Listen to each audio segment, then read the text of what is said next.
Praise the lord. ఈరోజు Bible వాక్యంగా కీర్తన గ్రంథము 94వ కీర్తన 13వ వచనాన్ని చూసుకుందాం.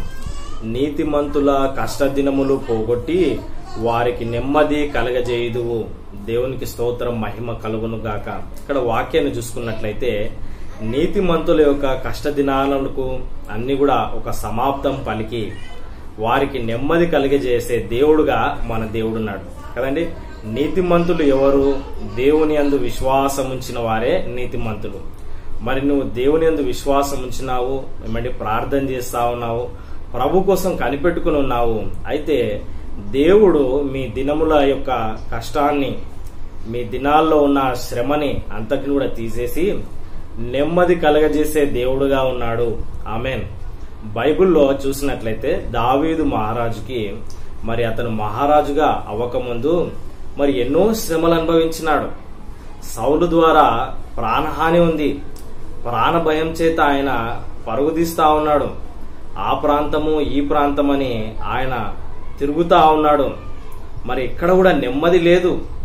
గొర్రెల కాపరుగా ఉన్న వ్యక్తి సైన్యాధికారి అయినాడు. సైన్యాధికారి అయినప్పటి నుంచి అనేకమైన శ్రమలున్నాయి, ఇబ్బందులున్నాయి.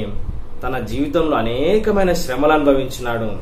అయితే ఒక దినం వచ్చింది, దేవుడు దావీదుకు నెమ్మది అనుగ్రహించినాడు. తన శత్రువులందరినీ కూడా అంతమొందించి దావీదును రాజ్యసింహాసనం మీద కూర్చోబెట్టినాడు కదండి.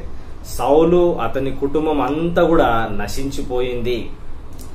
కేవలము సౌలు కుటుంబంలో మెఫీబోషెతు అన్న ఒక వ్యక్తి తప్పితే మిగతా ఎవరు కూడా మిగలలేదు కదండి.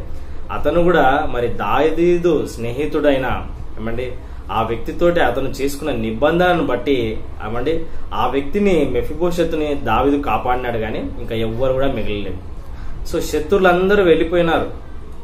యోనాతాను కుమారుడైన మెఫీబోషెతు ఉన్నాడు, అంతే, ఇంకా ఎవరు లేరు. యోనాతాను కూడా చనిపోయినాడు. ఏమంటే సౌలు కుటుంబీకులందరూ అంతమొందించబడ్డారు. దావీదు యొక్క శత్రువులందరూ కూడా అంతమొందించబడ్డారు. రాజ్యం స్థిరపడింది. దావీదు ఇప్పుడు హెబ్రోన్లోనే కాదు, యెరూషలేం నుండి ఇజ్రాయేలు దేశాన్ని మొత్తాన్ని కూడా పరిపాలిస్తా ఉన్నాడు. దేవునికి స్తోత్రం, మహిమ కలుగును గాక. ఏమండి మరి ఇంత గొప్ప ధన్యత దేవుడు దావీదుకు అనుగ్రహించినాడు. 40 సంవత్సరాలు దావీదు రాజుగా ఉన్నాడు. ఇజ్రాయేలు దేశాన్ని మొత్తాన్ని కూడా పరిపాలించినాడు. ఆమెన్. చిన్న ప్రార్థన. పరిశుద్ధుడైన దేవా, ప్రేమగల తండ్రి, దావీదుకు అనుగ్రహించిన నెమ్మది మాకు కూడా అనుగ్రహించండి. మాకు కూడా కృప చూపించండి అయ్యా, దీవించండి, బలపరచమని మా ప్రభువును రక్షకుడైన యేసుక్రీస్తు నామములో ప్రార్థిస్తున్నాను తండ్రి. ఆమెన్. God bless you. నేను ఎలీషా అబ్రహాం. ఈ వీడియోని లైక్ చేయండి, షేర్ చేయండి, సబ్స్క్రైబ్ చేసుకోండి. Thank you.